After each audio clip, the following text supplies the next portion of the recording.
Нан бул токчулуктун, ырыскынын, берекенин символу катары эсептелет эмеспи? Өзгөчө тандырга жабылган нан өзгөчө бааланып, айылдын жытын, айыл жашоосун элестетет эмеспи? Бирок эмнегедир соңку убакта тандырга нан жаппай дүкөндөрдөн сатып алган учурларды көп эле кездештирип калдык. Биз азыр ушундай бир тандырга нан жаап турмушун кечирип жаткан айыл тургундарынын жашоосуна кызыгып жатабыз.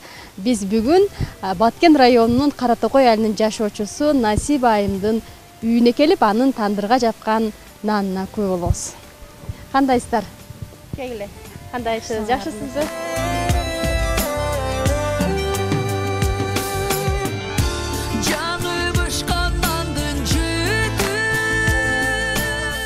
Нансыз жашоону элестетүү кыйын. Нан болсо ырда болот деген сөз бекеринен айтылып калбаса керек. Ошондуктан да ата-бабаларыбыз нанга өзгөчө маани берип, барктап келишкен. Апалар тандырга ысык нан жаап, өз үй бүлөсүн гана эмес, айыл элинин курсагын тойгузуп келген. Берекенин жарчысы болгон нан бышыруу адатын муундан муунга өткөрүп, апалар кыздарына, келиндерине, неберелерине үйрөтүп келген.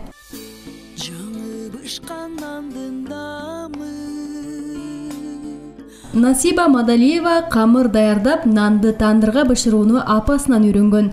Ал келин болуп келгенден кийин да кайын энесинен нан жабуунун сырларын өздөштүрүп, учурда даамдуу нан бышырат. Ага нанын таттуу деген сөздү айткандар көп кездешет. Onu 10 класстарда камыр кылып, апама жардам берип, бирок жапчу эмесмин. Жапканда өзүм, апам өзү эле жаап, кийин 11 класста 1-2 жолу жаап ошол менен жапкан эмесмин. Кийин турмушка чыгып, келин болуп келип, бул жакта көбүрөөк жаап үйрөндүм. Азыр эми Кудайга шүгүр көп семьялыбыз дагы. Бир жумада 2 жолу абысынын бар абысынын экөөбүз орташып жаап беребиз. Журттун дымагы ошондуктан элдин нуру эзелтеден тынбады.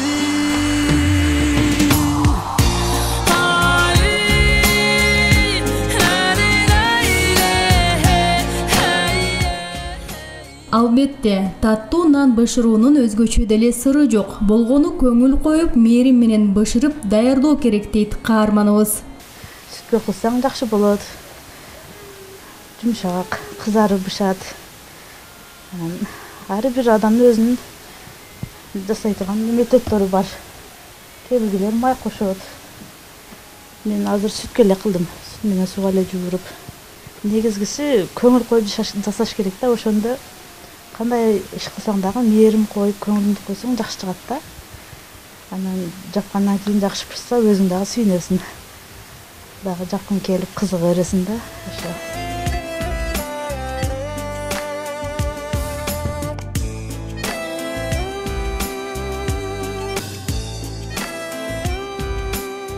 Насиба айымдын үй бүлө мүчөлөрү көп болгондуктан бир жумада 2 жолу тандырга нан жабат.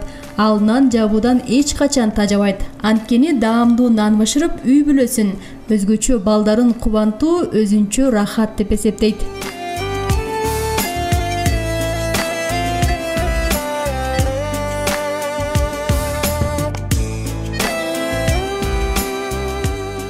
Тандырга өзү 16-17 нан батат. Азыр жетпей калды. Анан 15 алышат.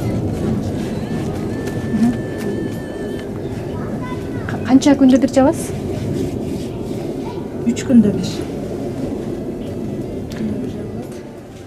Негизи сиз нан жапканда сизге бирөө жардамдашабы же өзүңүз эле жабасызбы? Жок, өзүм жабам.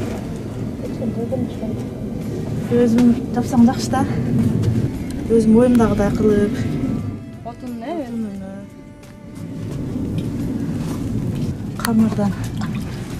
Камырды жумшак жакшы кылыш керек да.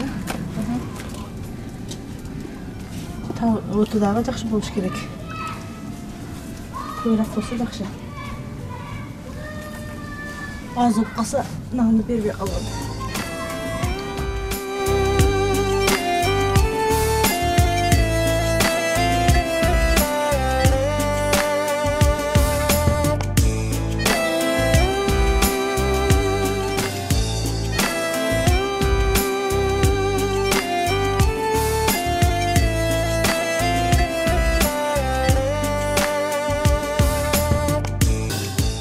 обедке туштап жабабыз эртең менен эртерээк кылып, анан обедке ыстык нан менен, каймак менен, май менен, кээде тамак менен отуруп жеп калабыз.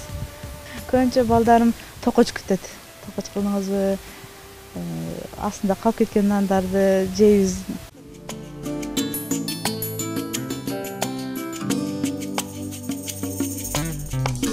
Жаңы бышкан нандын жыты, күндүн жайкы ысыгы, нан көп болсо